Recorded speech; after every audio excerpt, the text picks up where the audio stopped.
السلام علیکم۔ شب عید میں عبادت کا اہتمام۔ دوستو، ایک عظیم اور قیمتی عمل جس سے اکثر لوگ غافل اور بے فکر نظر آتے ہیں وہ عیدین کی شب کی عبادت ہے۔ عید کی تیاریوں کے نام پر بکثرت لوگ شاپنگ مال اور مارکیٹس میں یا عید الاضحیٰ میں جانور کی خریداری، اس کی پرورش اور دیگر تفریحات و مشغولیات میں لگ کر یہ عظیم اور بابرکت رات گنوا دیتے ہیں۔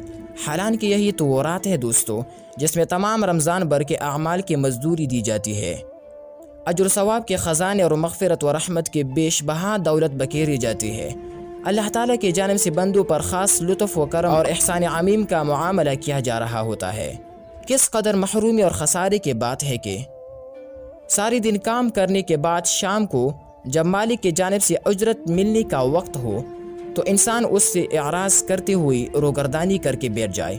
اس لیے اس رات کی قدردانی کرتے ہوئے اس شب کو قیمتی بنانا چاہیے اور اس اجر و ثواب کے حصول کے لیے مشتاق ہونا چاہیے جو اللہ تعالیٰ کی جانب سے بندوں کو دیا جاتا ہے۔ ذیل میں اس شب کی فضائل ذکر کیے جا رہے ہیں دوستو۔ شب عید کے فضائل۔ عیدین کی شب میں عبادت کی بڑی فضیلت منقول ہے دوستو۔ چند ملاحظہ فرمائیے۔ پہلی فضیلت، عید الفطر کی رات انعام والی رات ہے۔ دوستو، رمضان المبارک کے اختتام پر آنے والی شب یعنی عید الفطر کی رات یہ ایک بابرکت رات ہے اور اللہ تعالیٰ کی جانب سے انعام ملنے والی رات ہے۔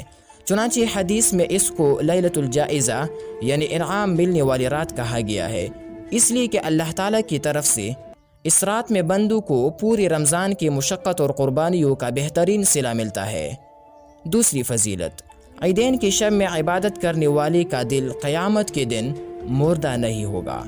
دوسرا، حضرت ابو امامہ رضی اللہ عنہ فرماتے ہیں کہ نبی کریم صلی اللہ علیہ وسلم نے ارشاد فرمایا، جس نے عیدین یعنی عید الفطر اور عید الاضحیٰ کی دونوں راتوں میں اللہ تعالیٰ سے اجر و ثواب کی امید رکھتے ہوئے عبادت میں قیام کیا، اس کا دل اس دن مردہ نہیں ہوگا جس دن سب کے دل مردہ ہو جائیں گے۔